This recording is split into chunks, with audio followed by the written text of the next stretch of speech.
เบิ่งเลยเนาะแต่ก่อนผู้ใดเสิร์ชเบิ่งน้องจันหรือว่าเขตขัวดินแต่ก่อนก็สิเห็นเนาะ1 2 3 4หาสั่นทั้งสั่นใต้ดินจอดรถตอนนี้เขาจะเอากำแพงออกแล้วสบายดีกันเด้อสุขคนกับบรรยากาศเสาๆที่เวียงจันทน์ตอนนี้เวลา 8:15 นาทีวันที่20มังกรทุกคนตอนนี้เราอยู่ที่ถนนไกรสอนพรหมิหารเขตบ้านโพ้นสะอาดเนาะทุกคน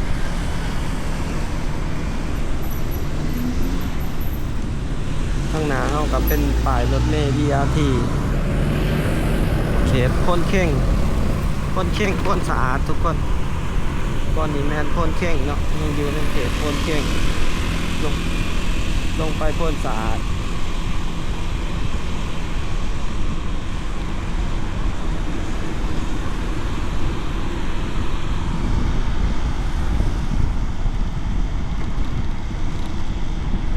ก็พาทุกคนเลาะไปเสา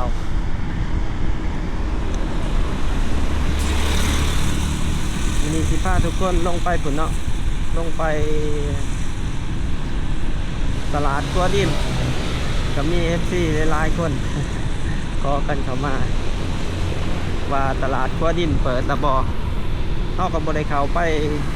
ประมาณเดือนแล้วเนาะประมาณเดือนหนึ่งแล้วเดี๋ยวเข้าไปว่าซึ่งว่าเขาไปสุดก่อนนี่ก็ถือว่าไก่สิแล้วเนาะวันนี้ไปเบิ่งกันว่าเขาเจ้าตอนนี้เขาเจ้าสิเปิดแล้วหรือบ่แต่ทางหน้าเฮานี่ก็เป็นหางของกอกเนาะกับไก่ที่สิเปิดแน่แล้วได้นี่การก่อสร้างยังแต่ตกแต่งภายในเท่านั้นกับเพจบอนจอดรถเดี๋ยวไปเบิ่งกันอยู่ตลาดขัวดินเนาะ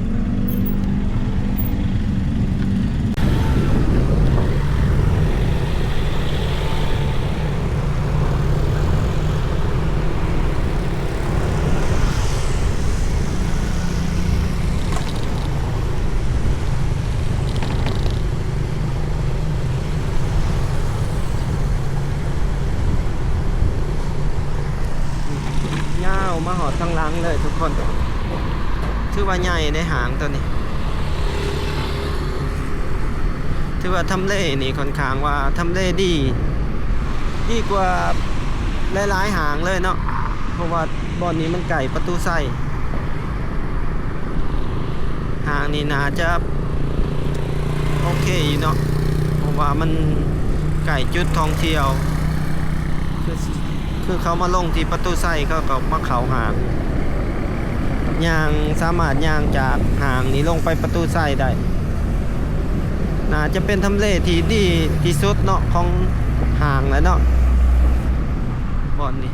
เพราะว่ามันบ่มีหางได้แข่งในจุดนี้บ่อนนี้ก็มีการก่อสร้างโรงแรมบ่มือเอา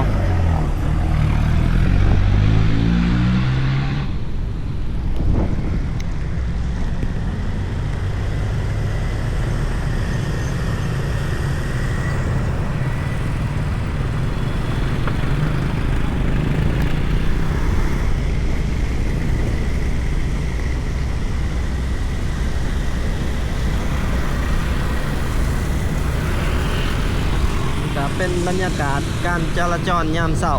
อยู่ที่เวียงจันทน์มื้อนี้ก็ถือว่าเบาบางแน่เพราะว่าช่วงนี้นักเรียนภาคเรียนภาคหนึ่งเนาะภาคหนึ่งถือว่าเขาเจ้าเซ็งแล้วแหละนักเรียนม.ปลายบางโรงเรียนก็ถือว่าหลายโรงเรียนเลยแหละ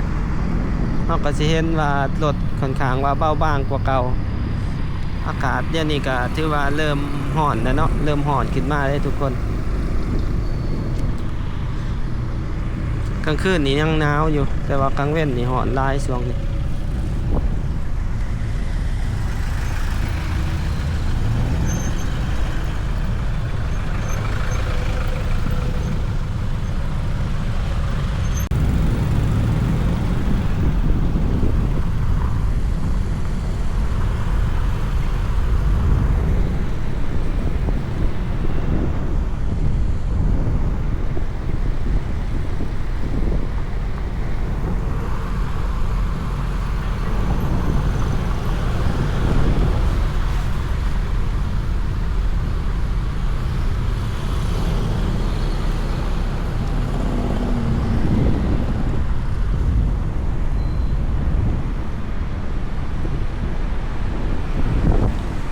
ใบใหม่หล่นนะเนาะช่วงอยู่ในเวียงจันทน์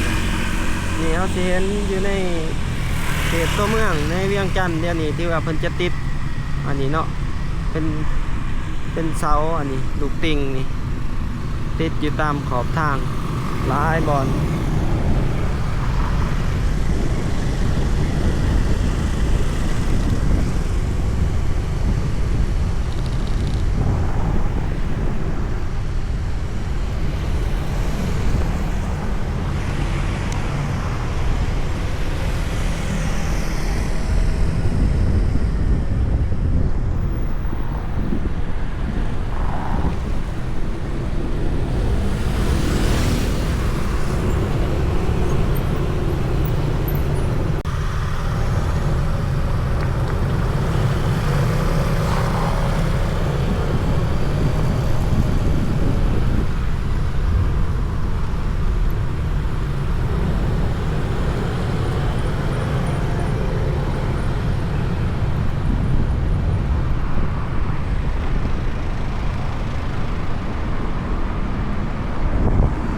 พาทุกคนเข้ามาทางดงปะล้านทุกคนนี่ก็เป็นการจราจรยามเสาร์อยู่ที่ดงปะล้านก็เพื่อเห็นแต่ทุกคนจะมีทหารโทรศัพท์เนาะหลายที่สุดตอนนี้หลายหาดก็เริ่มปรับปรุงเป็นหาดใหญ่กว่าเก่าบางหาดก็นี่คือสายมือเฮานี่ก็ของ LTH นี่เฮ็ดใหญ่ขนาด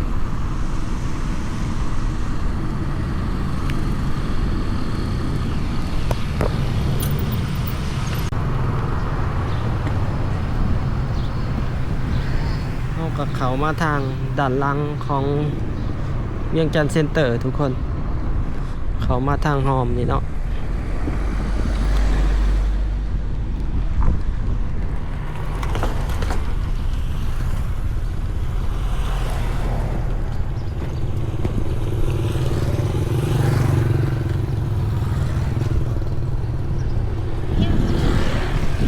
อยู่นี่ก็สิมีสวนอาหารเป็นตูบทุกคนเป็นน้องเนาะน้องจันเขาเดี๋ยวน้องจันเดี๋ยวแวะส้มวิวอยู่บนนี้ก่อนคอยเข้าไปเบิ่งตลาดครัวดินเนาะอยู่ทางขวามือเขา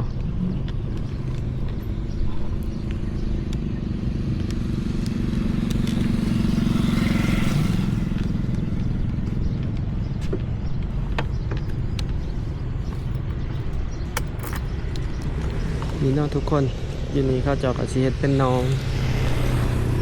องจันเนาะแต่ก่อนมันเป็นซุ่มซนแบบเฮ็ดเทียนอยู่ตามบึ้งเลยเนาะแต่ก่อนผู้ใดเสิร์ชเบิ่งน้องจันหรือว่าเขตครัวดินแต่ก่อนก็สิเห็นเนาะ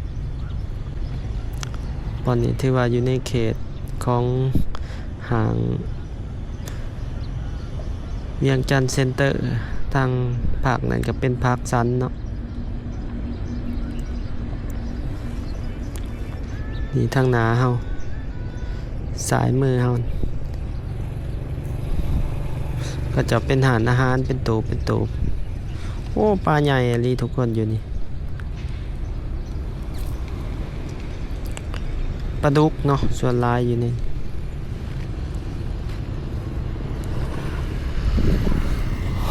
ทางหน้าเฮาเป็นตึกของเวียงจันทน์ไลฟ์เซ็นเตอร์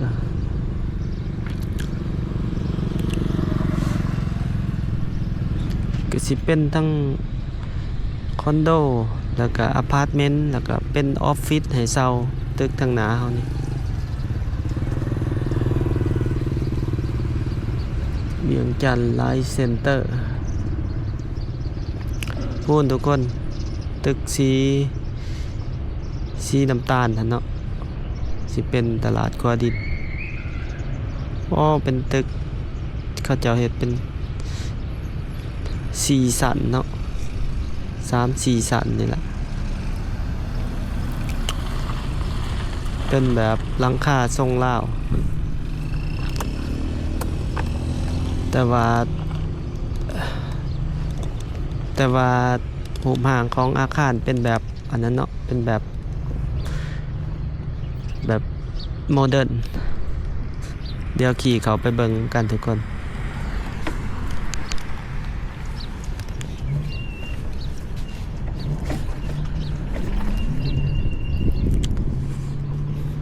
ขี่ออกซื้อหันกะสิออกไปทางหน้าของเวียงจันทน์เซ็นเตอร์ทุกคนออกไปถนนคูเวียงเนาะแต่เฮาสิเลี้ยวขวาพาทุกคนเบิ่งตลาดครัวดินตอนนี้ก็เวลา 8:30 น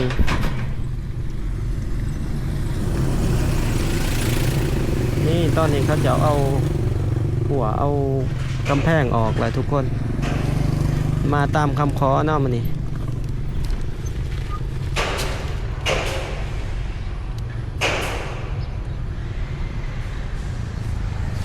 ทางในเขาจะเฮ็ดเป็นหลอกเนาะเฮ็ดเป็นหลอกหารคล้ายเครื่องยังตกแต่งภายในอยู่ตอนนี้โอ้ทั้งลมสุดก็เป็นบอนจอดรถทุกคนมีบอนจอดรถเนาะทั้งลมเป็นบอนจอดรถใหญ่รถจักรสัตว์ใต้ดิน1 2 3 4 5สันทั้งสันใต้ดินจอดรถตอนนี้เขาจะเอากำแพงออกแล้ว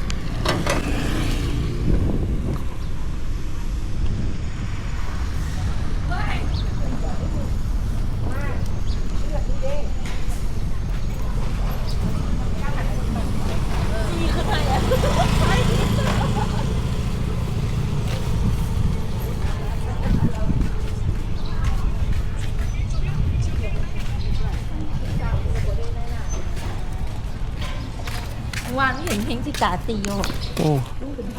มีฮานเขาจะกำลังตกแต่งเนาะเห็นบ่อเสานี่เขาจะเฮ็ดใส่ลายลาวเนาะถือว่าเป็นรูปแบบใหม่เลยต่อไปก็น่าจะเป็นห่านขายทรงขายย่อยร้ายเนาะอยู่ในนี่เพราะว่าตลาดครัวดินแต่ก่อนมันก็สิเป็นขายทรงขายย่อย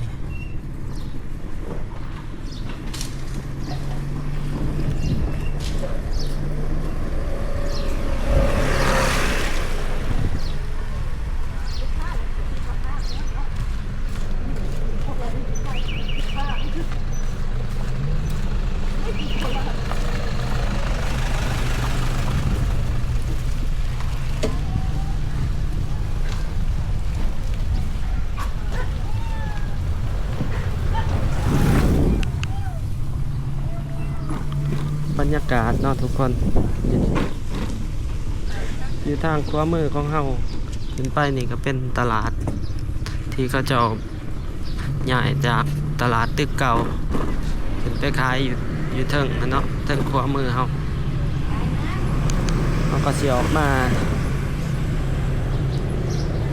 ถนนเส้นนี้เนาะลงไปตลาดเสาเดี๋ยวเราจะออกไปทางถนนหลานสางทุกคน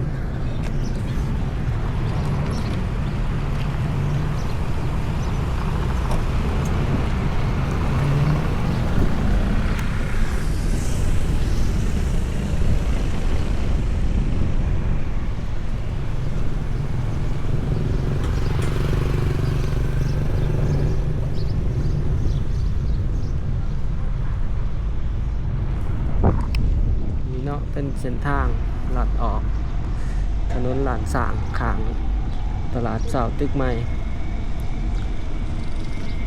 นี่เนาะอยู่นี่เฮาสิเห็นก็จะใส่ลักลูกติ่งนี่กันไว้รถอันนั้น จอดโค้มฟุตบาทต่างๆเพื่อเป็นทางยางเนาะก็สิประมาณนี้เด้อทุกคนสำหรับในคลิปนี้เนาะมื้อนี้พาทุกคนได้มาเบิ่งตลาดครัวดินกันอีกเทื่อนึงสำหรับคลิปนี้ถ้าผู้ใดมักอยากสนับสนุนกันก็อย่าลืมกดไลค์กดแชร์กด Subscribe เนาะเพื่อเป็นกำลังใจให้กัน